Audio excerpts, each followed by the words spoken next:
Alright, so in the last video, we finished up coding our exact audio engine portion to our audio system. And we did that without a whole lot of forethought or pre-planning or theory or whiteboarding, mostly because you don't need it. It really is fundamentally very simple, but also because a lot of that stuff was covered earlier in XNA Volume 3.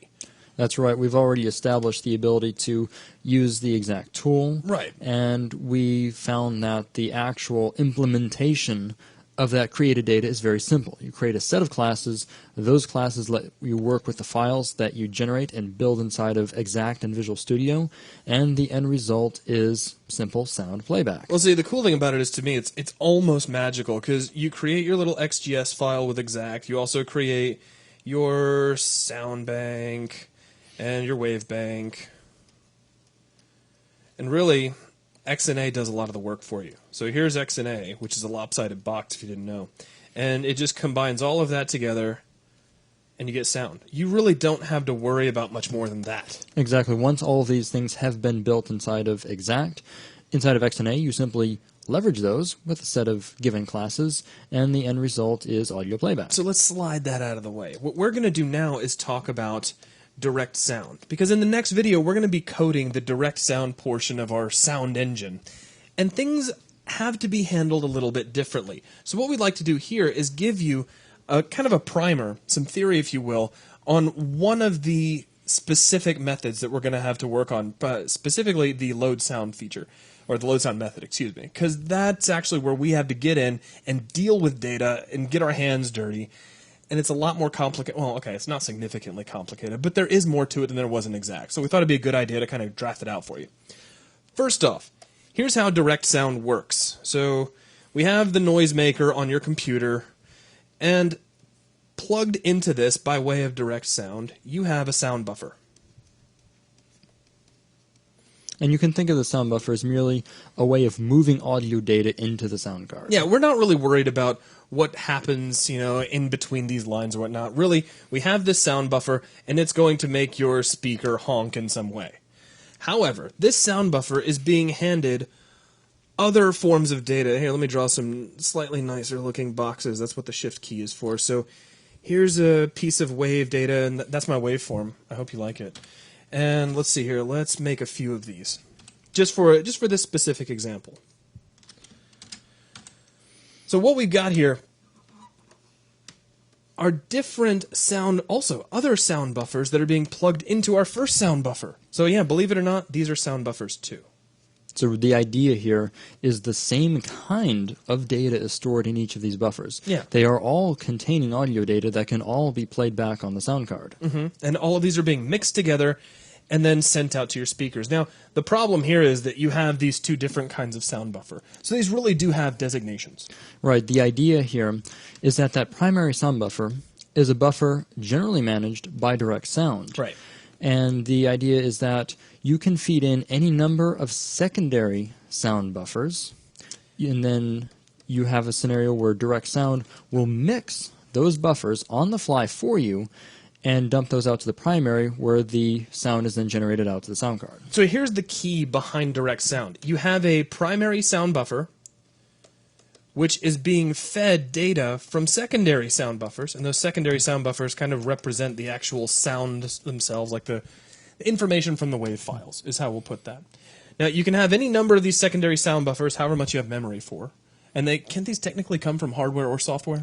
Right, and what's cool about that is those secondary sound buffers can indeed represent actual hardware buffers on the sound card. Mm-hmm. But the nice thing is, all of that is managed by DirectSound. It's up to DirectSound to decide whether these go in hardware or software, whether you have enough room in either.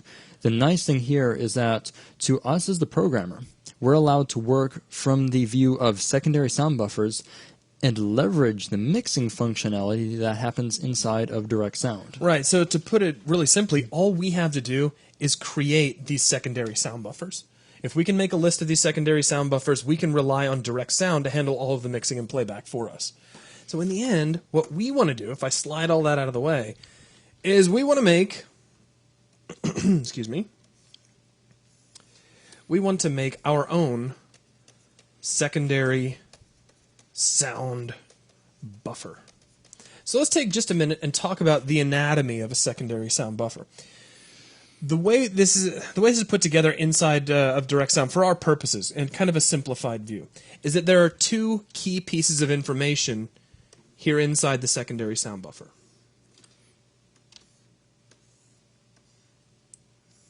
The first piece of information, well, I'm actually going to draw on the right-hand side first, is going to be the sound data.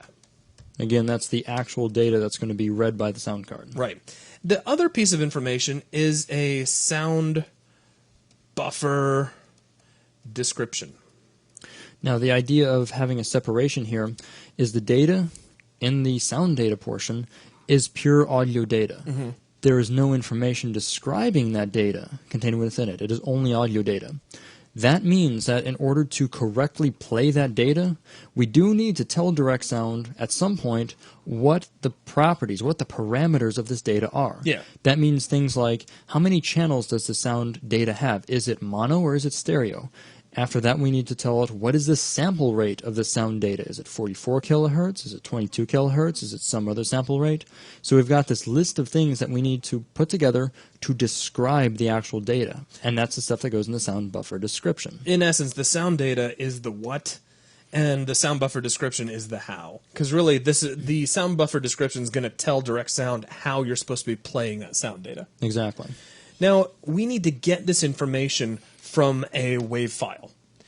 Now, any WAV file is basically going to be formatted like so. Again, we're simplifying things, but that makes diagrams a lot easier for me to draw when we simplify. So here's a representation of a WAV file. You have this kind of division where on one side you have all your sound data, and then here at the beginning of the file you have what is called the header.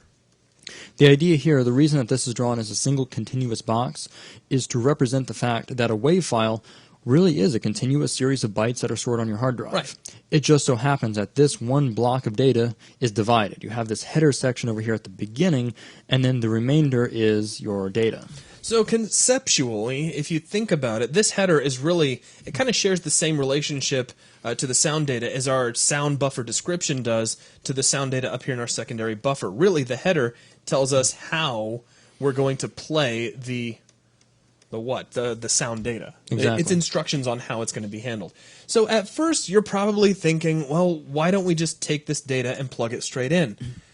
Obviously, because we're programming, there's going to be a little bit more to it than that. The trick is here, one could say, well, why don't we just load the WAV file directly into our sound data buffer? But then the problem becomes clear here, as you can see, that would cause us to throw that header directly into the playback buffer. And that's bad, because, well, that header, if it played back at all, would probably just sound like garbage. Exactly, because that header is not actually sound information. That is some specification to tell us how we would play It's a sound. to-do list. It's not musical instruments. Now, the sound data itself, that's fine. That can go in there, because really the sound data is going to be universal. Whether it's in the WAV file, whether it's in the sound buffer.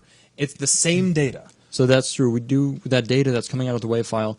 That data by itself needs to be placed into that sound data buffer in the secondary sound buffer. So you're probably thinking the next bit is, well, can we just take the header and plug that into the sound buffer description since they're doing the same job? From a conceptual standpoint, the answer is yes. But really, there's a little bit more to it than that. There is certain information from the header that we need to place inside the sound buffer description. The problem is the format of that information differs between DirectSound and the WAV file format. Yeah, they're not exactly cross-compatible. So what we're going to do to make all of this happen, to get information out of the header and put it into the description, to get the actual sound data out and store that as sound data inside of our buffer, is we are going to utilize a class from SlimDX called, and I need to draw the class. So here's a box now representing a class. WaveStream. Now, in a nutshell, what does WaveStream do? Well, WaveStream is an extension of the standard stream class inside of .NET, where generally a stream class gives you an interface allowing you to load and work with data. Mm-hmm. In this case, we have a stream that is specialized to handle WAV files. And the advantage here is the fact that the WAV stream is able to read and interpret both the header section and the data section of a WAV file. So if you simplify it, what the WaveStream is going to do is take in the information from our WAV file, and then it's going to, can you say parse out? You could. It's going to parse out the header and store the relevant information into the sound buffer description, and the sound data it will send over here to the sound data portion. And a key thing there is, as you're reading data out of the wave stream, it's smart enough to separate only the data section. That way we get only audio data, and we have the header data separated and off to the side. But the catch here is that this little arrow here on the right, the one where we're sending the sound data over, is a little more complicated than that. You can't simply write out straight from the wave stream directly into the sound buffer. Now this is due simply to the nature of these kinds of I/O operations. What we're going to be doing is using stream-based reads and writes. When we do this, we require an intermediate data buffer. We need a temporary storage container in memory to hold the data, because the operation... I love it when that happens. Excuse me, folks. Gotta love Photoshop. Yes. But basically, the act of getting the data and the act of putting the data is done in two separate operations. We have a read operation followed by a write operation. Both of those operations are going to need to look at a temporary location in memory. Yeah, kind of like a third hand that you basically hold, hand everything to while it goes from point A to point B. Exactly. So in operation 1, we'll be able to get the data out of the wave stream. And so the sound data is going to start off by going into this buffer. And then operation 2, it's going to be written out into our secondary sound buffer. And just to be on the technical side so everybody's perfectly clear, when we code this, this will actually be a byte array.